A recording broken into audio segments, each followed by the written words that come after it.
Bizning yangi uyimizga xush kelibsiz. Kirib kelishingiz bilan bu yoqda shunaqa prostorniy prixoshka. Chap qo'lingizda esa gostinaya, o'tirib ovqatlanadigan joy. Agar vdrug mehmon kelib qolishadigan bo'lsa, bu stolimiz kattaradi. Va ro'parasida albatta Counter Strike'dan boshqa hech nima ko'rilmaydigan televizor. Endi e'tiboringizni the star of the show, Pinterest looking stunning and gorgeous oshxonamga qarachingizni iltimos qilaman.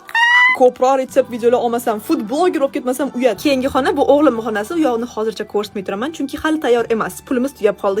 Kelinglar, yaxshisi sanuzelni ko'rsataman. Timurni eng ko'p vaqt o'tkazadigan joylari, shuning uchun chiroyli qilib bezamasam bo'lmasdi. Va men bu chiroyli taxlanib turgan politensalarni ko'ryapsizmi? Ularga tegish mumkin emas. Sochiq kerak bo'lsa, bu yoqdan olasiz. Sog' bo'ling, salomat bo'ling. Bu yoq esa bizning yotoqxonamiz. Remont paytida ustalarning ovqati, qurilish mollari deb yugurib yurmasligi uchun bu yoqni mebel va texnikadan tashqari hammasini Anda va Uz orqali podключ qildirdik. Va umuman pushaymon emasmiz. Kvadrat metr $230 xolos. Va kiyimlarimiz bitta shkafga sig'masligini bilib, orqani polniy garderobni qildik. Bozordan olingan sumkalarimni ham shunaqa chiroyli qilib taxlab qo'ydim. Sizga yoqdimi? Imronchikning xonasi tayyor bo'lganida uni ham albatta ko'rsataman. O'tkazib yubormaslik uchun obuna bo'lib qo'yishni unutmang.